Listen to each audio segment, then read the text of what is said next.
마케팅은 품질이 아니라 인식의 싸움이다 라고 합니다. 그래서 대기업은 많은 기업군을 거느리고 있기 때문에 전체 그룹의 이미지 메이킹에 상당히 초점을 맞추게 됩니다. 하지만 중소기업은 진행하는 사업이 한두 개이기 때문에 홍보에 집중하기가 수월합니다.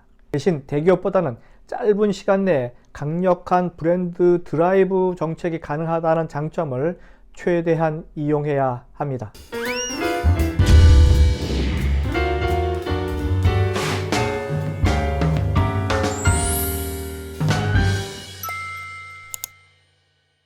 안녕하세요. 유통구단 김앤커머스 대표 김영호입니다. 오늘의 주제는 톡톡 튀는 중소기업의 홍보 방식 3가지입니다.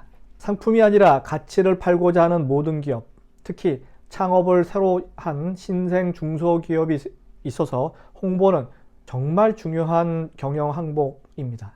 더욱이 브랜드의 중요성은 아무리 강조해도 지나치지 않습니다. 하물며 작은 동네 빵집도 브랜드 없이는 살아남기가 힘들지 않습니까? 기업들이 내놓는 제품이나 서비스의 품질이 우열을 가리기 힘든 만큼 엇비슷해지면서 이제는 소비자의 마음에 어떠한 인식을 심어주느냐가 기업의 승패를 좌우하게 됩니다. 창업 중소기업 CEO는 우선 회사가 나아가야 할 방향에 관해서 한마디로 정해 놓아야 합니다. 이런 과정 시 필요한 기술은 응축해야 핵심이 보인다. 그리고 임팩트 있는 한마디를 찾아내야 합니다.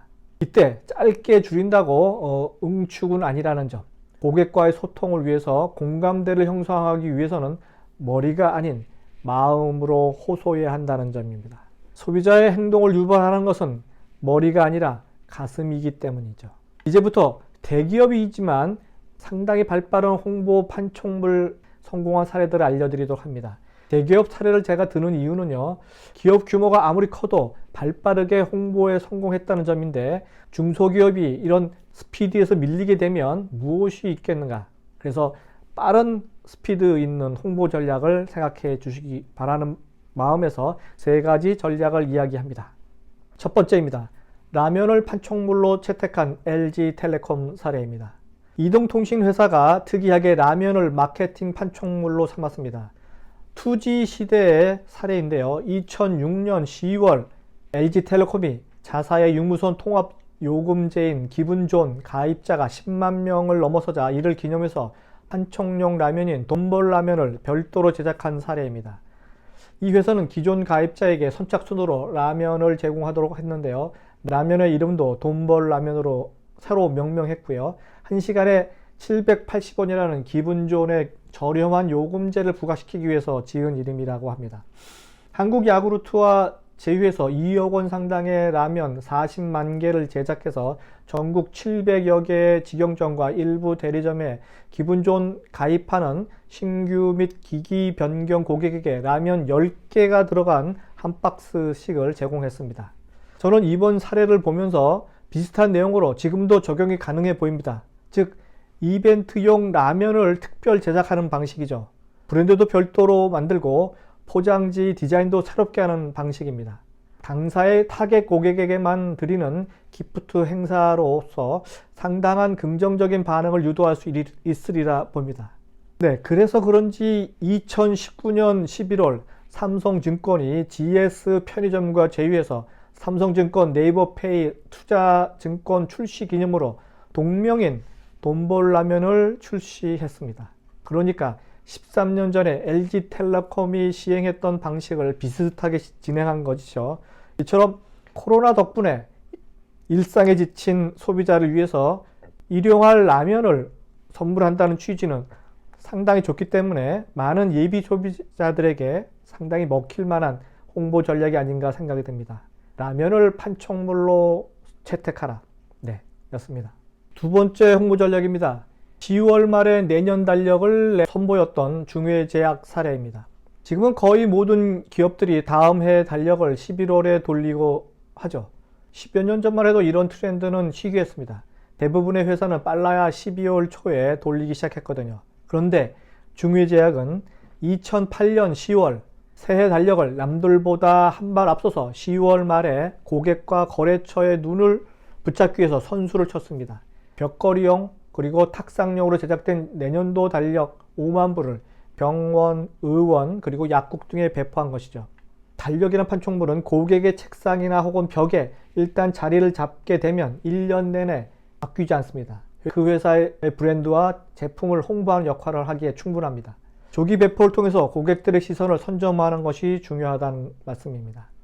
선점한 달력을 통해서 경쟁사 홍보를 미리 차단할 수 있다는 점도 아주 상당히 좋은 발상이라 생각이 됩니다. 제 사례도 이와 비슷한 사례가 있는데요. 제가 전에 백화점 특판 팀장을 할 때 일입니다. 저는 크리스마스 카드를 12월에 보내는 것이 아니라 모든 거래선에 6월 말에 보냅니다. 저로서는 이제부터 새로운 1년을 준비하시라는 뜻인데요. 지금까지 6개월간 1년의 목표를 제대로 수행했는지 한번 점검해 하시고 또 나머지 1년을 다시 새롭게 출발하시는 그런 의미를 담아서 6월 말에 정성껏 카드를 자필로 써서 보낸 적이 있는데요. 상당히 반응이 좋았었습니다. 그래서 여러분들에게도 적극 추천하고 싶습니다. 세 번째 홍보 전략입니다. 인플루언서를 최대한 활용해보자. 유통구단TV 사례입니다. KB금융지주 경영연구소에 따르면 2015년 5억 달러였던 인플루언서 마케팅 글로벌 시장 규모가요. 2020년 100억 달러. 20배 뜻입니다. 20배. 5년 사이에 20배가 뛴 거죠. 100억 달러, 약 한화로 11조 8,500억 원으로 성장할 것으로 예상합니다. 요즘 소비자는 누가 얘기하냐를 중요시하는 동영상 홍보가 중심이 되는 세상이 되었습니다. 기왕 돈 주고 제품을 사더라도 내가 좋아하는 사람이 밀어주는 제품을 더 선호한다는 의미입니다. 그래서 많은 구독자를 보유한 인플루언서의 영향력이 점점 커지고 있죠.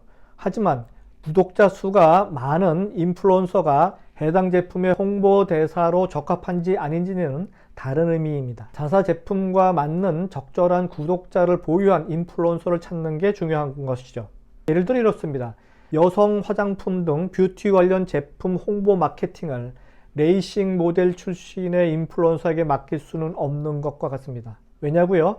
레이싱 모델의 구독자는 아무리 많고 많아도 대부분 구독자가 남성이기 때문이죠. 이들에게 여성 화장품을 홍보할 하지 않는 것은 당연한 거 아닌가 생각이 들고요.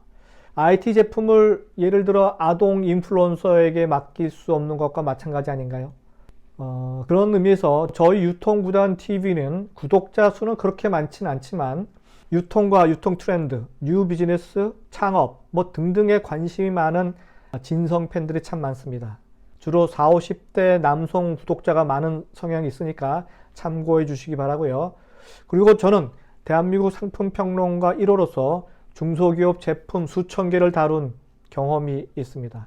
만약 저와 저희 구독자층에 맞는 제품을 가진 중소 혹은 중견 기업은 저에게 홍보를 제안하신다면 서로 윈윈하는 관계로 발전하리라 예상됩니다. 이제 결론으로 갑니다. 중소기업이 이것도 잘한다, 저것도 잘한다 라고 하면 아무도 믿지 않을 것입니다. 가장 잘하는 하나를 선택해서 집중적으로 홍보해야 합니다. 아주 무서울 정도로 집중해서 말이죠. 전 세계 히든 챔피언 기업들의 특징은요, 세계 1등이 되겠다는 대담한 목표를 세우고 세계 시장에 적극 진출했다는 점, 그리고 홍보 전략을 미리미리 준비했다는 점도 꼭 기억해 두시기 바랍니다.